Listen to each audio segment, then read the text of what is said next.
All right, so this is going to be another movie review. This one's called He Walked by Night, 1948. I'm giving this one 5 out of 5 stars. Love this flick. I love film noir. Savage, searing, true, based on a true story from the homicide files of the LAPD.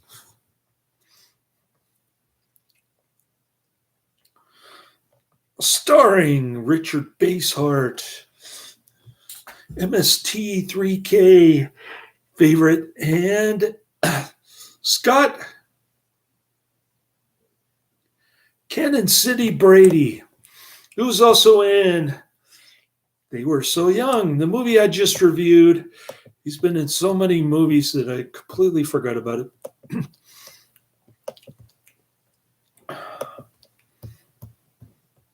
There's another guy, Byron Foulger, who was also in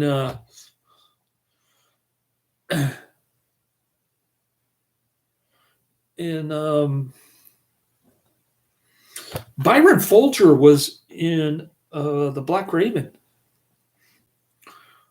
Whit Bissell, he was in The Mighty Gorga. Or no, Scott Brady was in The Mighty Gorga. I don't remember. And it's got Jack Webb, who played Joe Friday on the Dragnet franchise. Which he created. He also founded his own production company, Mark 7 Limited.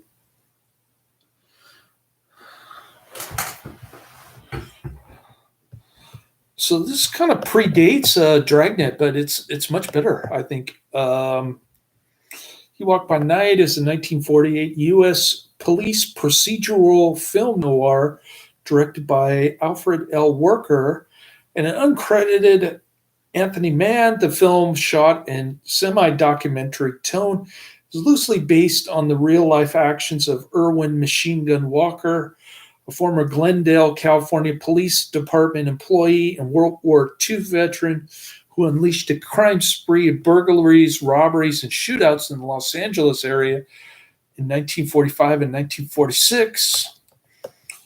During production, actor Jack Webb met the film's police technical advisor, Marty Wynn, and he was inspired by a conversation with Wynn to create the radio program Dragnet, which later became a television series. He Walked by Night was released by Eagle Lion Films. The film is notable for its camera work by renowned film noir cinematographer John Alton. I love the dark, damp, grimy Los Angeles scenes. Today, the film is in public domain. A lot of this film takes place in storm drains. Unbelievable. Release dates November 24th, 1948 in Los Angeles, California, February 6th, 1949 in New York City, New York. Running time 79 minutes, not too long, but kind of just right in terms of film length. On a Los Angeles street, Officer Rollins, a patrolman on his way home from work, stops a man whom he suspects of being a burglar and is shot and mortally wounded. Ooh, cop killer! The minor clues lead nowhere. Two police detectives, Marty Brennan, Chuck Jones, are assigned to catch the killer, Roy Morgan, a brilliant mystery man with no known criminal past. Morgan is hiding in a Hollywood bungalow and listening to police calls on his custom radio in an attempt to avoid capture. His only relationship is with his small dog. He likes to keep a low profile, this Roy dude. Roy consigns stolen electronic equipment to Paul Reeves, played by Whit Bissell.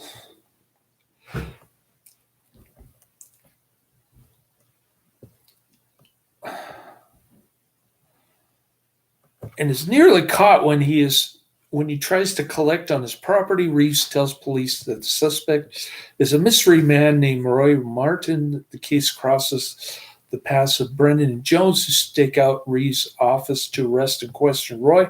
However, Roy suspects a trap, and in a brief shootout, he shoots and paralyzes Jones. Jones wounds Roy, who performs surgery on himself to remove the bullet to avoid the hospital where his wound would be reported to the police. He did some pretty nasty stitch work on camera. With this knowledge of police procedures, Roy changes his modus operandi and becomes an armed robber of liquor stores. During one robbery, he fires his semi-automatic pistol. The police recover the ejective casing. Forensics specialist Lee Whitey, played by Jack Webb, matches the ejector marks on the casing to those recovered in the killing of Rawlings and the wounded Jones, connecting all three shootings to one suspect. Clever Jack Webb. But it still gets them nowhere, Captain Breen. The Keystone cops are on the case. Captain Breen uses the break in the case to gather all the witnesses to the robberies. They assist Lee in building a composite sketch of the killer. Reeves then identifies Roy from the composite. However, Roy hides in Reeves' car and attempts to intimidate him into revealing details of the police investigation. He barely eludes a stakeout of Reeves' house. Because the police do not realize that Roy has inside knowledge of their work, the case goes nowhere, and Breen removes Brendan from the case. Brennan is played by Scott Brady, who's in a lot of films. I didn't recognize him in the last one, but I did add his name in the description for She Was So Young. Jones convinces his partner to stop viewing the case personally. Brendan uses the composite photograph, which results in information that Roy, whose actual name is Roy Morgan, worked for a local police department as a civilian radio technician before he was drafted in the Army.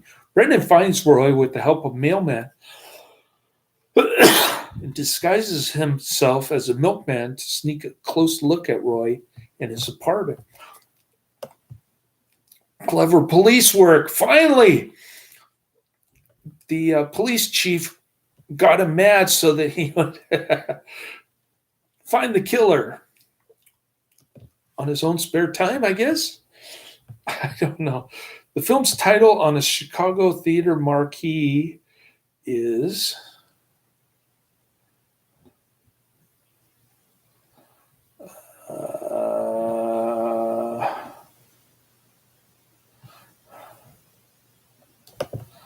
on Wikipedia, You Walk by Night at the State Lake Theater in Chicago. The police surround and raid the apartment that night, but Roy, alerted by his dog's barking, flees through the attic and uses the LA storm drainage tunnel system as a means of escape. That was what he was using when he committed the armed robberies against the liquor stores. A dragnet and a chase through the drainage tunnels ensue. Roy is finally cornered by the police in a passage when his exit is blocked by the wheel of a police car atop a manhole cover. As police tear gas affects Roy, he staggers and he fires one last time at them, and you can pretty much guess the ending there. It is not good for Mr. Roy. Variety magazine issued a positive review. He Walked by Night is a high-tension crime thriller, supercharged with violence but strung with finesse. Top credits for the film's wallop is shared equally by the film's scripters, director Alfred Worker, and a small but superb cast headed by Richard Basehart. Starting in high gear, the film increases in momentum until the cumulative tension explodes in a powerful crime doesn't pay climax. That's what happens with all these film noirs. You can pretty much guess the ending. I don't have to tell it to you. Okay, striking effects are achieved through counterpoint of the Slayer's ingenuity in eluding the cops and the police efficiency in bringing him to book. High spot of the film is the final sequence, which takes place in LA's storm drainage tunnel system, where the killer tries to make his getaway. With this role, Basehart establishes himself as one of Hollywood's most talented finds in recent years. He heavily overshadows the rest of the cast, although Scott Brady, Roy Roberts, and Jim Cardwell as the detectives deliver with high competence. Film is also marked by realistic camera work and solid score.